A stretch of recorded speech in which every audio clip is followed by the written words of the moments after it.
Dear doctors, scientists, fellow resident, medical student, and those people who came out of curiosity.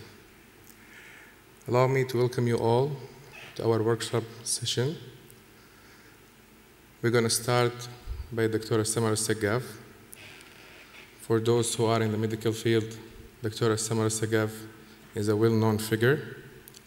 She is the director of the healthcare education programs at SACM, Washington, D.C. Dr. Samar.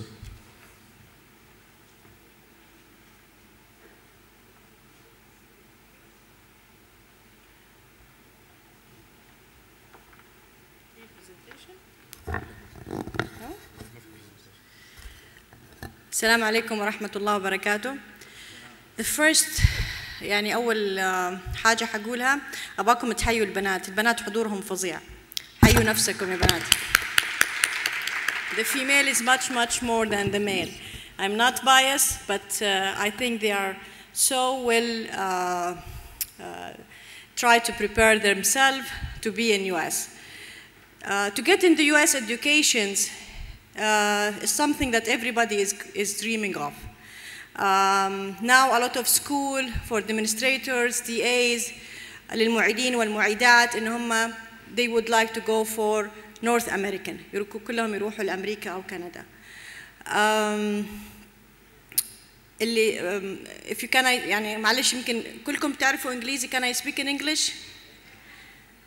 Everybody? Okay. So to start with, I want to welcome all our speakers, and they are coming from US, coming to you, open doors, and welcome you in their schools. As I usually said, we made from the impossible possible, but the possible is not for everybody. The possible is for whom that they work hard and they get all the requirements. We never agree with any school that they will lower their requirements. You are my students, you are the future leaders. We want to make and create a leaders, not a create a followers. So you have to work hard in yourself, in your requirements, and you have to meet the requirements of all the school, either medical or non-medical, and you will get acceptance. There is nothing called impossible. If you work hard in your resume, statement of purpose, you read a lot. اللي عجبني, I can say it, last 2 days, I have amazing students that they came to us. They put the extra mile. عملوا شغلهم وسووا كل الأشياء المطلوبة منهم وعملوا كل الليست بتاعت الجامعات اللي هم they would يعني they know that this list they will get it into their choices specialty that they want. They make all the list, and one of the student was, I cannot forget her, she emailed all the 34 schools that she wants to apply in their specialties perio في dentistry. And she got 16 acceptance for visiting. So she start also to go and visit. She's not asking for application. She only go for visits. And I assure you, you will get not less than 9 or 10 acceptance.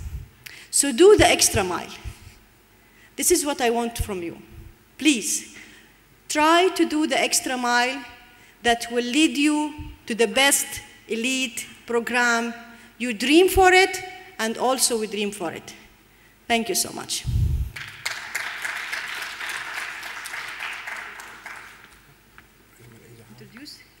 ممكن دكتور خالد, I introduce Dr. Khalid, the moderator for and coordinator for our session, the vice president of Taiba University.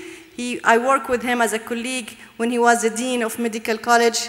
And Taiba, we can congratulate Taiba, all of you. They have 4 residents in the match this year.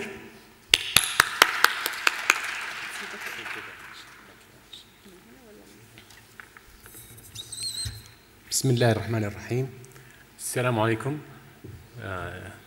Dear attendees, dear my colleagues in the session here, I want to thank the organizing committee for arranging this workshop, which is talking about and discussing the undergraduate and postgraduate education systems in the United States.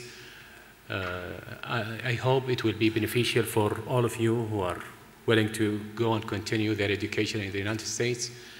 And we have distinguished speakers here from different areas of the United States, and they will show us, they will tell us about how would we improve our applications, how would we improve the way that we apply so we can get accepted in the programs in the United States. This is the main issue, this is the main thing, is that we understand here, you understand what is the system there, and then to get help in how to apply and to how to get through the system there. And I hope by the end of the session we can have our objectives met today. So I don't want to take much of your time. I want to introduce our first speaker, Dr. Suhail Rao, who is the System Vice President for Research, Auctioner Health System, and the Vice President for the Middle Eastern region, Auctioner International. He also serves as a professor and deputy head of schools in Research Auctioner Clinical School and University of Queensland. Please welcome Dr. Suhail.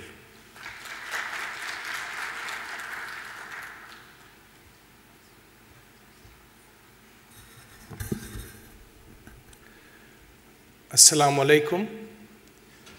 The topic that has been given to me this afternoon is to talk about undergraduate and postgraduate education, mostly from the viewpoint of what are the differences between the two, and also what is the philosophy that goes into both stages of education in the United States.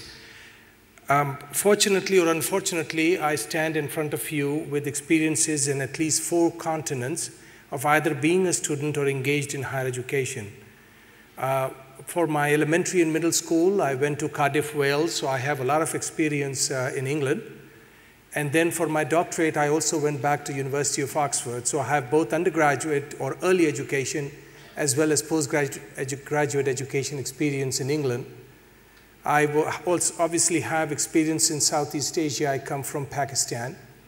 And I have been in the United States for the last 30 years, both as a student and also in senior administration in higher education. And very recently, for the last 3 years, we have been engaged with the University of Queensland in Australia. So probably my talk today is going to be tainted by my experience in at least 4 continents. But we're going to focus more on the United States, which actually is very common in all the 4 areas. So I'm going to talk about 4 different key tasks which were assigned to me by Dr. Khalid. We're going to talk about the role and importance of undergraduate and postgraduate educators. These are teachers. These are your individuals who are going to provide you with knowledge of collaboration, to collaborate more closely together. So how do the educators actually from undergraduate and graduate education collaborate?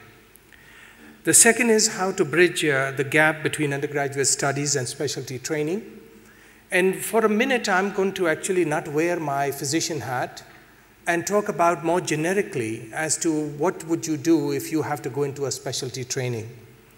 I'll talk a little bit about a comparison between undergraduate and postgraduate studies, both similarities and differences, and then what are the cultural expectations. In the last part, I'm going to actually focus mostly on the United States because I believe that is one of the areas in one of the regions where majority of the students, at least in this particular group, might be interested in.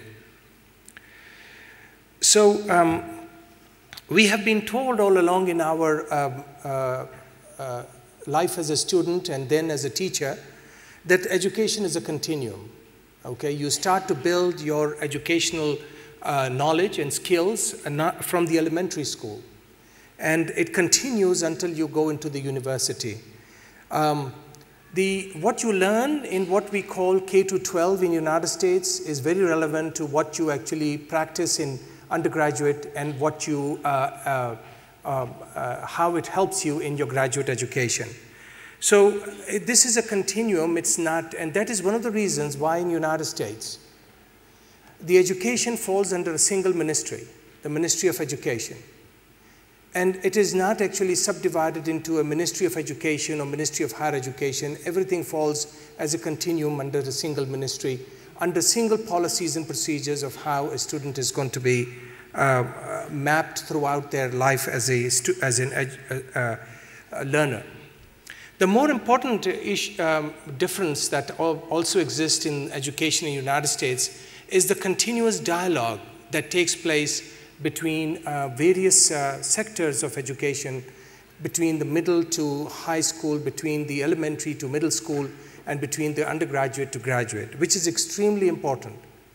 It is very important that the colleges know that the student who is coming to them has a certain breadth and depth of knowledge in a particular area. And it is very important for the graduate schools to know that the student graduating from the undergraduate program also have a certain depth and breadth of knowledge in certain areas that they are coming to. So there is a continuous dialogue between graduate and undergraduate and between undergraduate and high school and so forth, which is extremely important in higher education in the United States. So there is a need for this continuous feedback and dialogue between educators in various stages of education. For example, the universities traditionally reach out to high schools and advise them as to what are the areas of deficiencies or strengths that they are actually witnessing in the students that are coming into the undergraduate education in the university. This routinely happens. Routinely, the universities are going to actually set up a skills lab for not only the students in high school, but also the teachers in high school, to provide them with the skills that are required to prepare the students for a college life. So this is actually something that happens all the time in the United States. In fact, this is something that is actually funded by the federal government by a program called STAR, creating this is a program which actually creates the future teachers and students for academia and for research. And we actually at Auctioner have a NIH program which is funded by National Institute of Health and by the National Science Foundation called STAR. The more important thing is that each and every one of us, very early in life, exhibits certain aptitude. Some of us are great in maths, some of us are great in humanities, and some of us are great in music or history. And this is one of the uniqueness of the system in the United States, is that it does not provide mass education. It actually individualizes education based on your aptitude. Very often you have heard that parents are called very early in a student's life into the school, sometime even in elementary, where parents are called and told that your kid is actually very good in a particular area and we would like to give him additional classes in that particular area to exemplify this person's aptitude in that field. Now, this is something that is very unique in the United States, and so is it in Australia and other continents. So the whole concept of mass education is actually going away, and more individualized education is actually the norm of the day today. Now, remember, mass education is still required. People still have to take required courses in order to progress from one stage to another. But the concept of individualized and personalized education is gaining momentum in the United States. Now, one of the things which universities and colleges used to do was they never talked to the employers. They never talked to the consumers who are going to be the users of that particular individual, their knowledge and their skills. They felt, as academic institutions, that they know what exists out there, and therefore they are preparing the best product. Consider yourself as a product coming out of a factory. And if the consumers out there are not interested in what you have to offer, it is going to be very difficult for you to develop a successful professional life. This is changing. The change happened in 1998 when the Council for Graduate Studies in the United States created a program working with NSF, where they actually invited the top 100 companies for a conference, a 5-day conference in Vail, Colorado, where they tried to actually ask those companies as to what are your needs, both in terms of knowledge and in terms of skills that you're looking for in individuals. And that changed. They brought a sea change in the curricula for master's and PhD degrees. It has now happened also in undergraduate education, and it is now actually going back into high school education. So it is very important that you are trained and have the skills and the knowledge for a consumer, which could be a government, which could be a company, to actually utilize. And that is the reason why there is a constant dialogue now between the top 500 companies in the United States and between the universities, and therefore between universities and the high schools, as to what are the needs of the consumer. And that continuously impacts the direction in which that particular course or the curriculum takes. Now, how do we bridge the gap between undergraduate and specialty training? Again, as I mentioned previously, there has to be a continuous dialogue. If I were to take for a minute, put on my hat from a medical profession, and for example, if we give an example of endocrinology as one of the specialty training for an internist who has gone through an internal medicine residency program, if the endocrinologist do not have a constant dialogue with the program in internal medicine, it's going to be a failure. If the neurosurgery does not have a continuous dialogue for people in prelim for surgery, it's going to be a failure. So I think there has to be a continuous dialogue between those who are providing specialty training and the undergraduate. We have to understand the behavioral education and applied skills required in graduates to succeed in specialty training. And I can tell you that one of the areas of focus in the United States is behavioral. Do you have the behavior that is required for you to succeed in specialty training? Do you have the attributes? And this has got nothing to do with your knowledge or your skills. It's your behavior. Okay, do you have the attributes to be a part of this particular faculty of specialty in the United States? And more focus is actually being placed on looking at your behavior as you move through undergraduate to specialty training. And as I mentioned previously, that there needs to be a continuous dialogue, but continuous dialogue alone is not sufficient. Individuals who are in specialty training must reach back into the undergraduate training and become part of the teaching academy of undergraduate training. So they are not actually viewing this at the end of an undergraduate training, but they are part and parcel of actually delivering undergraduate training, preparing the students for specialty training. And there needs to be proper guidance to graduate for specialty training based on their aptitude. It's extremely important. When a person goes through their academic life and wants to be let us say, an ENT surgeon, there has to be an aptitude that particular person must have in order to become an ENT surgeon. If one wants to become a physicist, there have to be certain aptitudes that the person has to have in order to go through a postgraduate training in physics. So I think it's very important that the mentors of that particular student very early in the student's evolution identify if the student has an aptitude and counsel them appropriately as to whether they should or should not go down this particular pathway. We have seen in our own programs people coming into very difficult residency programs, applying into very difficult residency programs, and they have no aptitude for that particular residency. So it is very important that you are careful in selecting what specialty training you will go in. What are the comparison between undergraduate and postgraduate studies? Undergraduate, as most of you know, is a very broad focus. It is knowledge is gained, that you gain is very generic, and that is true because you need to have a broad base of knowledge in order to then start your graduate education. Instruction in an undergraduate program is very much structured. You have those courses, and you have to take certain assessment tests. It's a very structured environment. You take 3 years or 4 years of that structured environment, and you graduate. It initiates, but does not really prepare you to be a lifelong learner. Okay, you start to teach yourself, but you do not have, there's no DNA change that has taken place in you where genetically you will then transform into a lifelong learner. And then it is obviously required for postgraduate studies. On the contrary, the postgraduate education is more focused in nature. Either you're going to do a certain area of physics, it becomes very, very, very narrowed. Or you're going to become a interventional cardiologist, or you're going to become a neurosurgeon.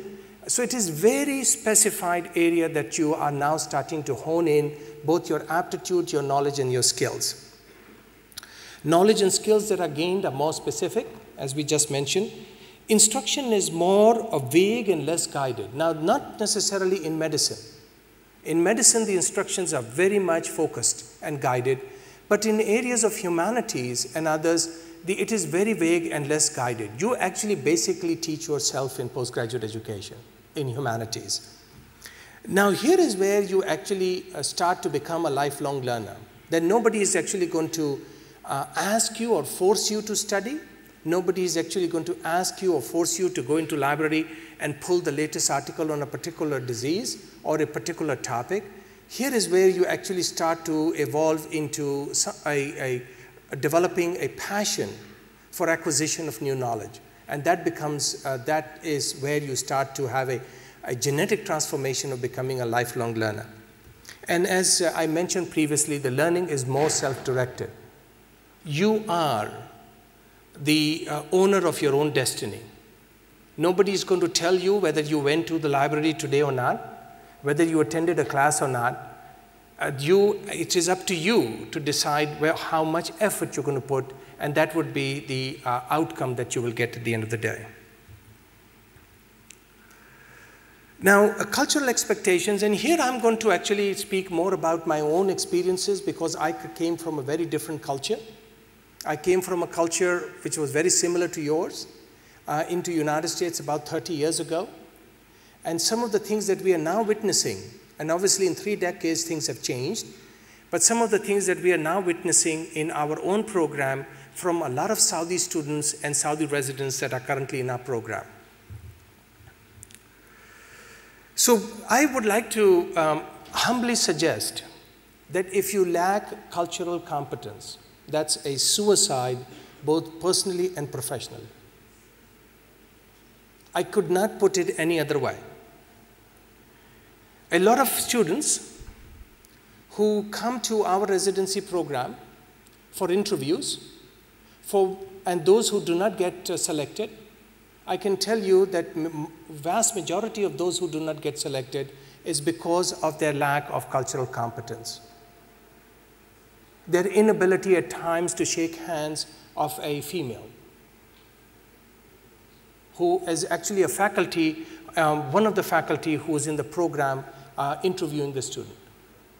Or not sit next to a female resident who is actually in a dinner table when they go out for dinner or lunch. Okay?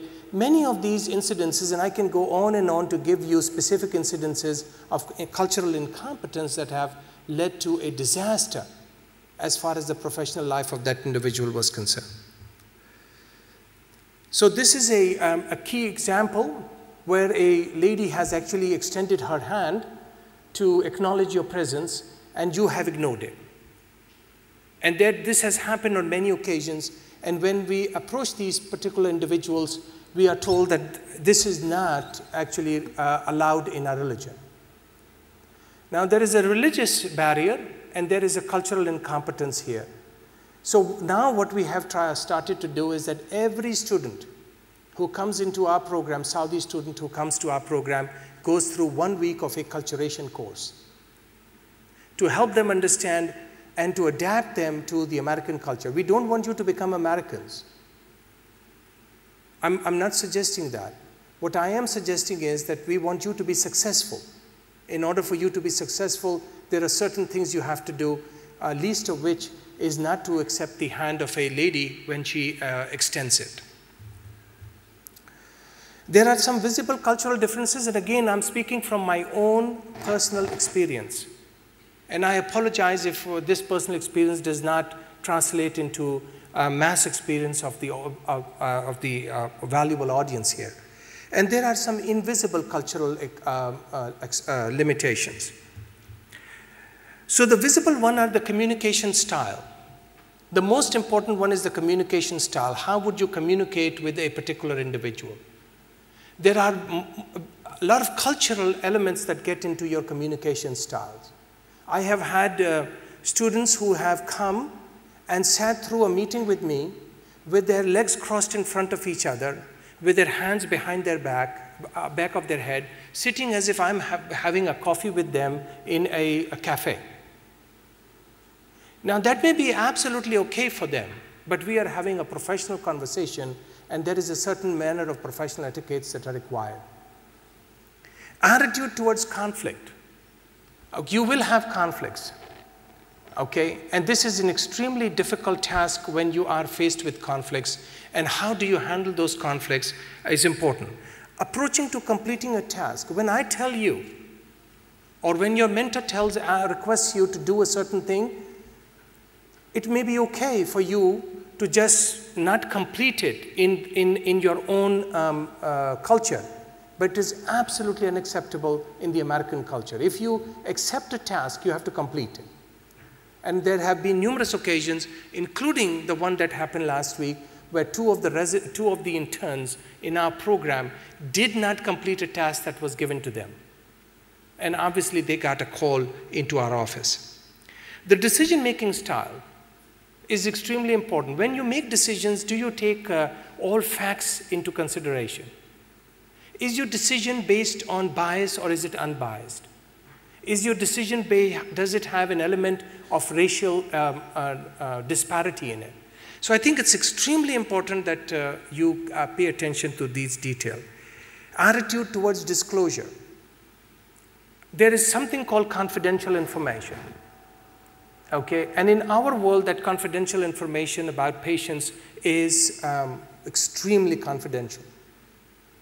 And we have seen some of the students from different parts of the world who actually share confidential information with each other in public places about the patients without any hesitation.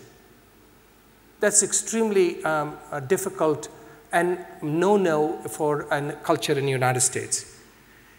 I think there are certain, what drives these visible differences is your belief and your values.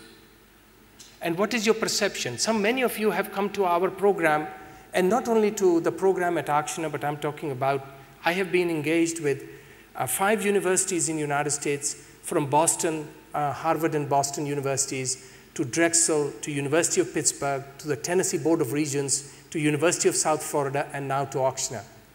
And this has been something that I have witnessed in all of these places. You basically say, I don't care about American culture. And that is fine, which is perfectly all right. But if you don't care about American culture, I can assure you that you will have difficulties as you go along. Now, nobody is suggesting that you party all night or you drink. That is not American culture, by the way. There are good sides of the American culture, great sides of the American culture, which will make you a better human being, which will make you a more professional human being. And those are the attributes I'm talking about. So we talk about America and we'd say that, American cultural intelligence is extremely high. We are very receptive to people coming from multicultural backgrounds. The reality is that we are not that good. We have a long way to go. And this is actually something that was published by World Health Organization and United Nations recently, that if the cultural intelligence of the average intelligence of the world is 1, then the country that has most cultural tolerance and cultural intelligence is actually Singapore. And followed by Germany, and then come all the rest of the countries. Now it is interesting because if you look at these numbers, these are also the numbers for all those countries which are successful. And the product of these countries are successful because they have actually inherited in their genetic makeup a cultural competence and intelligence. So I think it's very important that, and I was unable to find one for Saudi Arabia, frankly. If you do not have if you're unsuccessful in adapting to a culture, you will be isolated, you will have anxiety and worry, your performance is going to deteriorate, you will be very high nervous anxiety, and you will find yourself helpless. And we do not want any of the students from the United States to be in that particular position. This is a perfect example of what I say that when I talk about some of the leaders of the world and some of the countries which actually have very high intelligence still continue to have cultural incompetence. You can see what is happening here. They are allowing a female to pick up a paper. This is a real event that happened at one of the G8 meetings, where the President Obama dropped a piece of paper, and this lady, and he had little or no hesitation in allowing her to pick up the paper while he stands there and talks to other members, male presidents of the world. So I think we have to continue to improve. I'm the first to say that I come from a country where we are culturally tolerant, but we have to continue to improve our tolerance in this particular area. I leave you with this particular saying that success depends upon previous preparation, and without such preparation, there is sure to be failure. So before you come to the United States, prepare yourself. And if you prepare yourself, you will have a successful outcome. Thank you.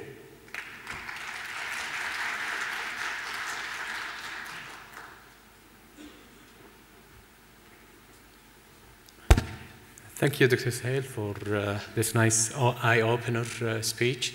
And I think the band message here is important, that if you're going to the States, you have to prepare yourself for the culture there.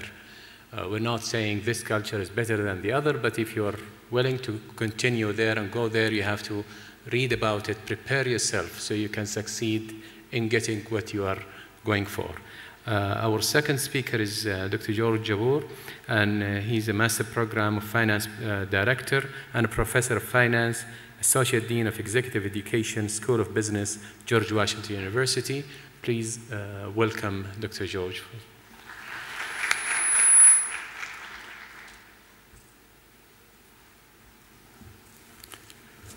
Assalamu alaikum. It's a pleasure here to be with you today. In the last few days, I was surrounded by all medical doctors, and I am from the business school, so you can feel the pressure. And I was asked actually to talk about several topics, including the overview of the present status of undergraduate and postgraduate education in the US, development, the strong demand for postgraduate student admission requirements, process, and opportunities. So it will be a little bit technical. I hope you don't mind it. My references were from the US Department of Education, the National Center of Education Studies, the Association to Advance Collegiate Schools of Business, Institute of Education Sciences, and Wikipedia website. For the overview, we have seen in the recent dates actually an increasing in resources, especially through technology, increased opportunities globally, increased flexibility in teaching methods, including distance learning, increased number of electives. It is not anymore required courses, the core courses that people have to take, but more electives, and increased demand for specialized degrees, especially at the master's level. This is some history, and this is a designation between 2000 to 2001. versus the 2010-2011. You can see that most of the disciplines are increased. This is not a comprehensive list, by the way. The total undergraduate enrollments have increased in the US by about 38% over those years. You can see that the business has increased a lot. The sciences, health sciences increased a lot. Only education slightly went down. I can see that better, I think. For the master's program, you have the same norm. An increase in the business, in education, in health sciences, in engineering, and in public administration. What you don't see here, actually, the highest increase was in homeland security. It increased more than 160%. For doctor's degrees, there was an increase in health sciences, again, in legal professions and studies, in education, in engineering, biological, and biomedical sciences. This is kind of a review of what's happening in the next 10 years or so. For the 5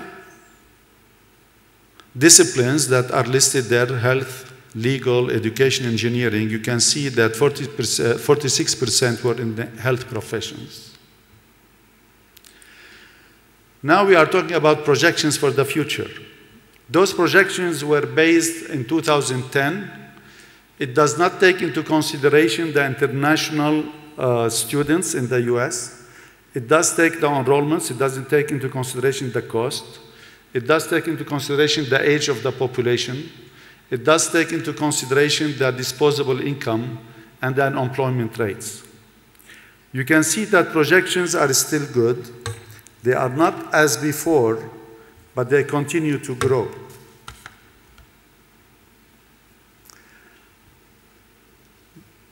In this slide, you can see the differences in the different age groups in 1996, 2010, and 2021 projected. You can see that there is a continuing growth, but the increase is at a decreasing rate. This is the difference per gender. You can see that the number of women enrolled in post-secondary degrees is higher than men, as well as for the projections, it's also the case. In terms of full-time, part-time, they are both increasing, but there will be more increase in the part-time for different reasons. Enrollment on postgraduates for by undergraduate and postgraduate, you can see that undergraduate continues to grow.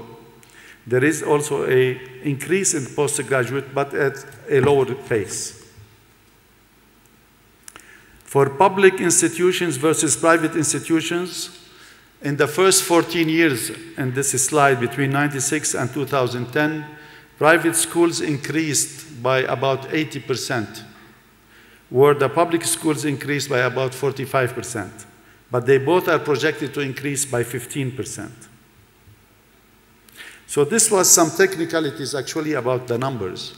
But for development, we can see more and more online programs, local and global residencies, education, hybrid programs between face-to-face and online, increased number of applications in all universities in the US, increased interest from foreign countries, increased number of consultants, and this is very important development now between right and best. A lot of people, they look at the ranking of universities, but nowadays a lot of people, they are looking whether this university is a good fit for their child, for example, for this man or this woman. That's what I meant by right versus best. It is the right fit. Some people, they perform better in small schools, in small classes, etc. Some of them, they are looking for the best university based on ranking. Increased number of wait lists. Funding shifted from family to loans, and this may become a serious problem in the future. Increased numbers of filled seats by December, especially for the undergraduates. Students used to wait until March or April to get their admission decision. Nowadays, most of them, they are getting their decisions in December. And this is due to the increased number of early decision. I hope you know the difference between early decision, early action, and regular admission. With early decision, it's a binding contract. That means if you are admitted to a school, you have to go to that school. It is not legal commitment, but it is a moral, ethical commitment. For the early action, also, you don't have to go to that school, but you get an answer early. By mid-December, you get an answer. For both early decision and early action, the deadline is kind of November, but you get your answers in December. There is an increase in use of subject tests. If you're familiar with the SAT, for example, they have subject tests that they are taking. More and more they are requiring that. For postgraduate, there is a stronger demand for specialized degrees, especially in business schools. MBAs were flat in the last 5 years, but specialized degrees increased by about 40%. That's due probably for job requirements and or personal desire. The admission process for undergraduates is online, mostly online applications. A lot of schools, they do not accept anymore paper applications.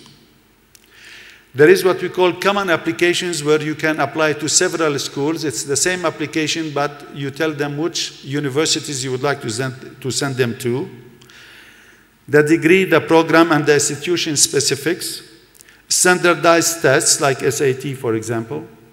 Interviews, work experience, if any. Statement of purpose is very important. A lot of schools, they read them very carefully to see whether there is a good fit between the applicant and the school, and some opportunities.